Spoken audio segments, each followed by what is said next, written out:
नमस्कार. सखी सह्याद्रीच्या आजच्या भागात मी चैताली तुम्हा सगळ्यांचं मनापासून स्वागत करते.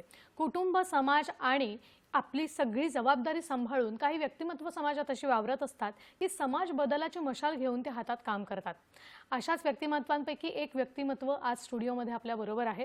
हुंडा प्रतिबंध, एकंदरीत समाजातली स्थिती, सखींचं मतपरिवर्तन, समुपदेशन हे सगळं करण्याचं काम त्या करतातच आहेत. तेव्हा सर्वप्रथम आजचा विषय काय आहे ते आपण बघून घेऊया. आज आपण बोलणार आहोत हुंडामुक्त समाजाचे संघर्ष, वास्तव आणि उपाय या विषयावर. आणि या विषयावर मार्गदर्शन करण्यासाठी आज आपल्या बरोबर आहेत ज्येष्ठ समाजसेविका आशा कुलकर्णी. नमस्कार. नमस्कार. कार्यक्रमात आपलं मनापासून स्वागत करते आशाताई. धन्यवाद. अनेक वर्ष लोटली तरी यासाठीचा संघर्ष अजूनही चाललेला दिसतो. तेव्हा याविषयी आज त्यांच्याकडून आपण जाणून घेणार आहोत. सर्वप्रथम मी त्यांची थोडक्यात ओळख करून देते. माननीय आशा दामोदर कुलकर्णी ज्येष्ठ सामाजिक कार्यकर्त्या असून त्यांनी आपलं संपूर्ण आयुष्य हे महिला सक्षमीकरण, हुंडा प्रतिबंध, सामाजिक न्यायासाठीच अर्पण केलंय. राष्ट्रीयकृत बँकेत 57 वर्ष सेवा दिल्यानंतर स्वेच्छानिवृत्ती स्वीकारून पूर्णपणे समाजकार्यात स्वतःला त्यांनी झोकून दिलेलं आहे. गेली 5 दशकं त्यांना हुंडा प्रतिबंध चळवळ या विषयामध्ये स्थापन केलेल्या संस्थेबरोबर त्या काम करतात. तसंच समाज माध्यमातून जवळजवळ 3500हून अधिक कायदेविषयक सामाजिक जनजागृतीपर कार्यक्रम यासाठी त्यांनी राबवलेत. महिला सक्षमीकरण, त्यांना न्याय मिळवून द्यावा, त्यांचे हक्क, समानता हे सर्व त्यांच्यापर्यंत पोहोचवण्याचं काम हेच त्यांच्या जीवनाचं ध्येय आहे असंही त्या म्हणतात. तेव्हा आज हुंडामुक्त समाजाकडचं संघर्ष, वास्तव आणि उपाय याविषयी आपण त्यांच्याशी बोलणार आहोत. पुन्हा एकदा तुमचं स्वागत करते आणि सुरुवात करते ह्याच प्रश्नापासून की समाज कार्य करावं, कारण बँकेत नोकरी करत असताना समाज कार्य करायचं ही सोपी गोष्ट नाहीये आणि हे अविरतपणे काम सुरू आहे. तर याची प्रेरणा कुठून मिळाली? सर्वप्रथम सह्याद्री दूरदर्शनचे मी खूप खूप आभार मानते, कारण हा जो विषय आहे तो दुर्लक्षित विषय आहे समाजाकडून आणि त्याला आपण एक स्थान दिलं ह्या कार्यक्रमात. त्याबद्दल आपले सर्वांचे, आपल्या टीमचे आभार. ह्या कार्याची सुरुवात आमच्या संस्थेचं नाव आहे अँटी डावरी मूव्हमेंट. मराठीमध्ये प्रचलित नाव आहे हुंडा विरोधी चळवळ. आणि ही संस्था माझ्या वडिलांच्या प्रेरणेने सुरू झाली. त्यावेळेस काही तरुण एकत्र येऊन तेव्हा जे आमचे पहिले ज्याला आपण फाउंडर प्रेसिडेंट म्हणू शकतो ते ॲडव्होकेट जयप्रकाश सावंत आजही आमच्याबरोबर आहेत. आणि माझ्या वडिलांच्या प्रेरणेने ही संस्था सुरू झाली. संस्थेचं ऑफिस माझ्या वडिलांच्या आमच्या घरातच आहे विले पार्ल्याला. आणि अर्थातच वडिलांची प्रेरणा म्हणजे साने गुरुजी आणि महात्मा गांधी.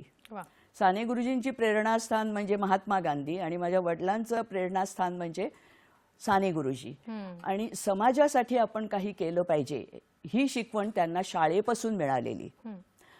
आणि त्यांनी समाजातली ही परिस्थिती बघून हुंडा विरोधी चळवळ किंवा अँटी डावरी मूव्हमेंट ह्या नावाने संस्था रजिस्टर केली.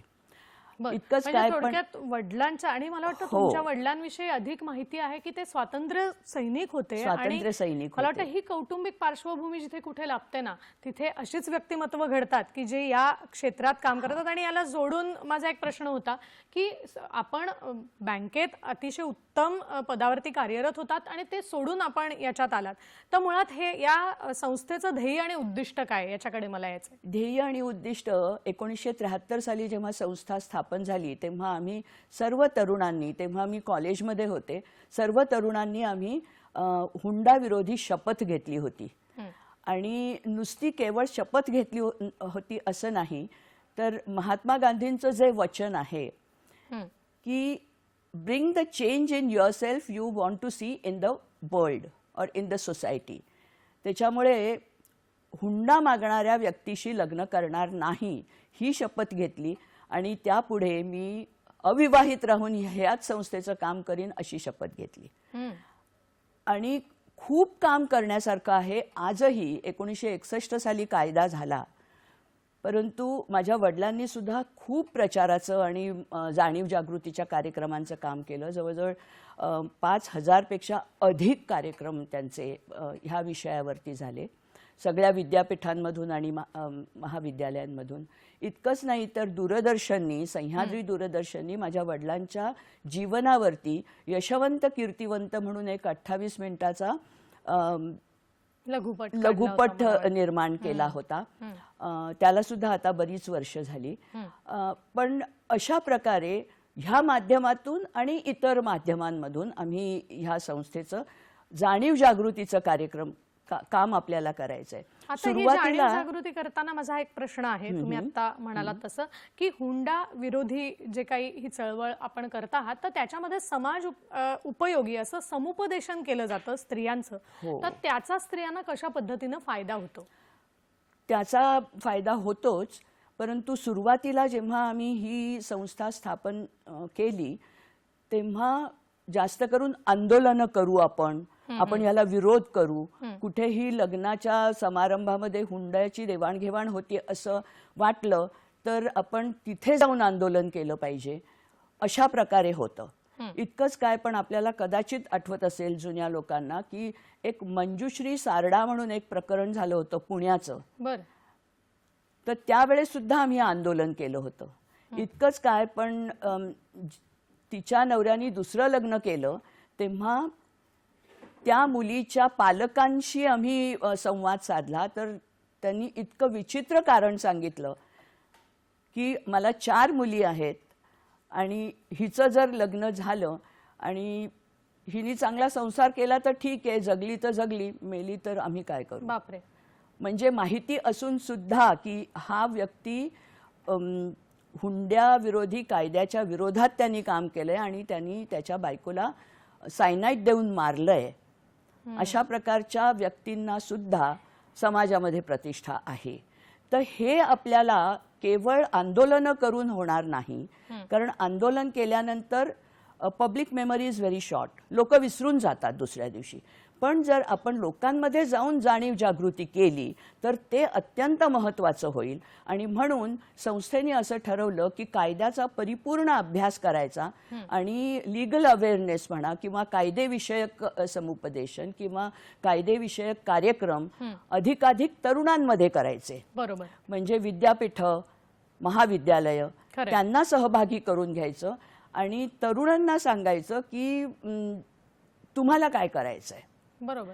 इतकंच नाही, परंतु आम्ही जेव्हा पब्लिक मीटिंग, ज्याला आपण प्रचार सभा मोठ्या मोठ्या आपण म्हणतो की ओपन असतात, त्याच्यामध्ये आम्ही जर कन्यादानाला विरोध केला तर आम्ही दगड खाल्लेले आहेत. आमच्यावरती दगडांचा वर्षाव झालाय. का? तर आम्ही धर्म बुडवायला निघालो. कारण कन्यादानाचा कुठेतरी त्यांनी धर्माशी जोड लावली. पण कन्यादान हे नको आहे. आमच्या संस्थेचा विरोध आहे कन्यादानाला, कारण कन्या ही दान द्यायची वस्तू नाहीये. बरोबर. इतकंच काय, पण त्याच्यामागे अंधश्रद्धा सुद्धा आहे. आणि अंधश्रद्धा अशी की कन्येचा पिता म्हणतो की मी केलेल्या पापातून मला मुक्ती मिळावी आणि पृथ्वीदानाचं पुण्य मिळावं. म्हणजे ह्या सगळ्या फोल कल्पना आहेत. बरोबर. मला एवढं पुण्य मिळावं म्हणून मी माझी कन्या दान करतो. खरं. मला वाटतं तुम्ही आता बोलताना हे एक जे गोष्ट आहे, इतके गैरसमज इतके गैरसमज आणि अंधश्रद्धा आजही याच्यात आहे. आहेत. आणि मग कुठेतरी आता तुम्ही एक मुद्दा मांडलात की तरुणांना हे सांगणं महत्वाचं आहे.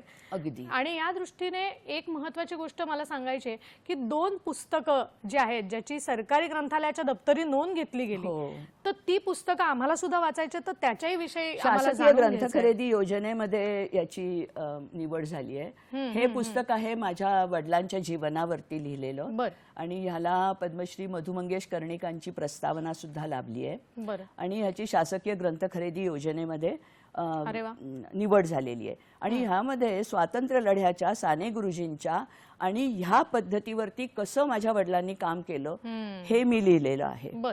हे एक पुस्तक आहे. हे आमच्या संस्थेचंच प्रकाशन आहे. आणि हे दुसरं पुस्तक जे आहे ते आहे शलाका, त्याचं नाव आम्ही दिलंय. आणि ह्यामध्ये जसं आपण म्हणालात की पब्लिकमध्ये जाऊन, लोकांमध्ये जाऊन आम्हाला जाणीव जागृती करायची, तर त्यासाठी आम्ही विविध उपक्रम जे राबवतो त्याच्यामध्ये राज्यस्तरीय आंतरमहाविद्यालयीन काही स्पर्धा आणि राज्यस्तरीय खुल्या स्पर्धा, तर त्यामध्ये साहित्य स्पर्धा सुद्धा असतात. तर आतापर्यंत आम्ही 3-4 लघुकथा लेखन स्पर्धा ज्या घेतल्या त्याचे विषय आम्ही असे दिले होते की स्त्री जीवनातील संघर्ष आणि त्यावर केलेली यशस्वी मात. अनेक कथा आल्या आणि अनेक साहित्यिकांच्याकडून त्याचं परीक्षण झालं. आणि ह्यामध्ये जवळजवळ 17 पारितोषिक प्राप्त कथा आहेत. आणि त्या सत्य घटनेवरती आणि काल्पनिक अशा आहेत. आणि या पुस्तकाचे एक विशेष म्हणजे IAS ऑफिसर नीला सत्यनारायण यांची एक कथा आहे याच्यामध्ये, नियती. बरं. त्याला सुद्धा बक्षीस मिळालं होतं. मला वाटतं आता तुमच्या बोलण्यातून हे उपक्रम कळले की सातत्याने आणि हे उपक्रम सातत्याने, सुरू आहेत. हो, हो. मला अजून एक उपक्रम जो तुम्ही चालवता त्याच्याविषयी विचारायचं आहे, पण एक फोन घेऊन मग आपण पुढे जाऊया. आपल्याला मंगल आपटे प्रश्न विचारतात. नमस्कार. हॅलो. हॅलो, नमस्कार. हा, बोला बोला. पुण्याहून प्रश्न विचारतायत मंगल आपटे. बोला. हॅलो. बोला बोला. मंगलजी प्रश्न विचारा, तुमचा आवाज नमस्कार, येतोय. मला असं विचारायचं आहे, ऐकू येतंय मॅडम? हो हो हो, येतोय. बोला. हॅलो. बोला बोला, प्रश्न विचारा आपला. मला असा प्रश्न विचारायचा होता की आता जे समाजात जे चाललंय, ऐकू येतंय का मॅडम? होय होय, प्रश्न हा, पूर्ण तर मला विचारा, असं विचारायचं कंटिन्यू. होतं, समाजात जे चाललंय तर ते वातावरण आता मागण्या करतात की बाबा आम्हाला एवढंच पाहिजे, 5 तोळे पाहिजे, 10 तोळे पाहिजे, तर त्या बाबतीत आपण काय सांगू शकाल? नक्की, याच्याकडे येऊया. फक्त तत्पूर्वी आपण उपक्रमांविषयी बोलत होतो आणि त्यातला एक अभिनव उपक्रम आहे. गेली 35 वर्ष हेल्पलाईनच्या द्वारे ही जी सेवा केली जाते, तो 35 वर्षांचा हेल्पलाईनचा प्रवास जो आहे, मदतीचा हात जो आहे, त्याच्याविषयी काय सांगाल? 35 वर्षापूर्वी मोबाईल नव्हते. बरोबर. तेव्हा फक्त लँडलाईननीच आपल्याला संपर्क साधता यायचा. त्याच्यामुळे आम्ही जे समुपदेशन केंद्र चालवलं त्याच्यामध्ये अधिक लोक येत असत, कारण फोनची फॅसिलिटी सगळ्यांना नव्हती. आणि इतकंच काय, पण ज्या पीडित महिला असतात त्या फोनपर्यंत पोचू सुद्धा शकत नाहीत, मग त्या कशा कॉन्टॅक्ट करणार? तर अशा बाबतीत फोनवरती तर काम चालायचंच, पण समुपदेशन केंद्रातून काम चालायचं. आणि आता मोबाईल आल्यानंतर हे खूप सोपं झालंय. इतकंच काय, पण गेल्या एका दशकामध्ये अनेक अशा संस्था आणि सरकारी उपक्रम सुद्धा असे झालेले आहेत की त्याकडे आम्ही आमच्याकडे आलेल्या त्या विभागातल्या ज्या तक्रारी म्हणा किंवा काही त्यांना मदत हवी असेल तर तिकडे आम्ही त्या पाठवू शकतो. बर. आणि ह्या हेल्पलाईनचा खूप उपयोग झालेला आहे. अनेक वेळेला आम्ही पॉझिटिव्हली त्या एखाद्या केसमध्ये ती सॉल्व्ह करू शकलेलो आहोत, असे अनेक उदाहरणं आहेत. बरं, मग ही हेल्पलाईन आम्हाला मिळू शकते का? म्हणजे कुठे आम्ही संपर्क केला तर आम्हाला ही उपलब्ध मिळू होईल? शकते. आता माझा मोबाईल सुद्धा हल्ली मी तो हेल्पलाईन म्हणूनच वापरते, कारण बरेचदा लँडलाईन बंद असतो. बरोबर. असा अनुभव येतो लोकांना. तर माझा हेल्पलाईनचा नंबर आहे 26836834. मला वाटतं हा नंबर 022 पुन्हा एकदा सांगाल? 02226836834.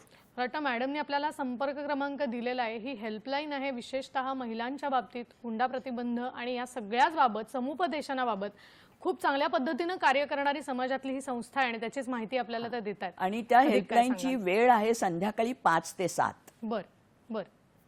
कारण आम्ही फील्ड वर्कसाठी दिवसभर बाहेर असतो, बरोबर. त्याच्यामुळे आम्हाला शक्य होत नाही. कारण जास्तीत जास्त समाजामध्ये पोचून काम करायचंय, ह्या आमच्या ध्येयासाठी आम्हाला ऑफिसमध्ये बसून चालत नाही.